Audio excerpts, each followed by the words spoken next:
Welcome back here at noon. Whether you have 12 weeks before your child attends college or 12 years before that big day, there are several ways to fund the cost of college. Our friend Andy with Forum Credit Union is here to talk us through our options. Okay, I've got a young one at home, not even 2 yet, and that's something that we've been thinking about before he was born. What should we think of when we're talking little ones? Well, for little ones, start with that 529 plan. And the big thing is there are a lot of different types of plans out there, so make sure you find one that fits your situation. And if you have more than one kid, you can have one for each child. What is the biggest advantage when it comes to that 529 plan? It's the twofold tax advantages. If with the Indiana 529 plan, you get a tax break for the deductions or the deposits that you put into it, but then also it grows tax-free. So if you use it for college, then you don't have to pay anything on their earnings either. What if you don't want to do or can't do the 529 and you have younger kids? What can you do?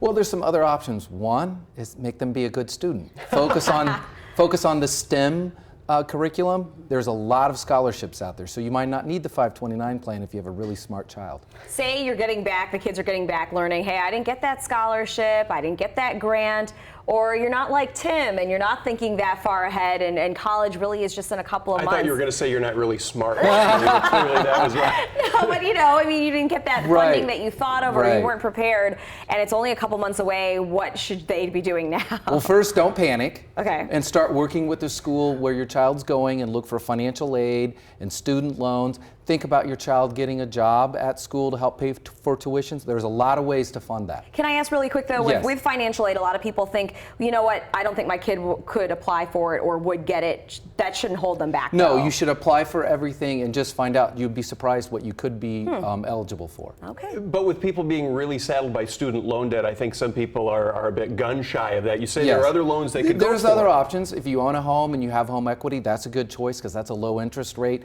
There could be personal loans. And you also want to talk to your child and make sure that they're going to a college that you can afford with those options. Say someone's watching right now and it's their first kid they're about to send off and there's still all these questions.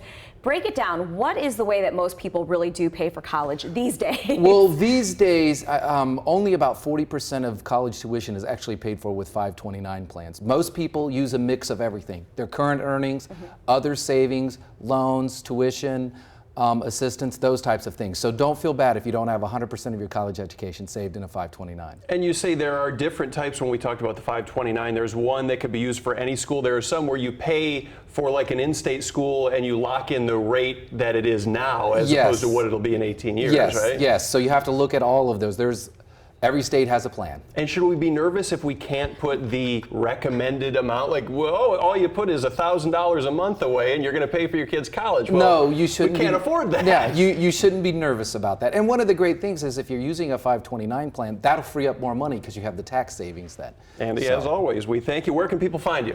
At forumcu.com. Let's check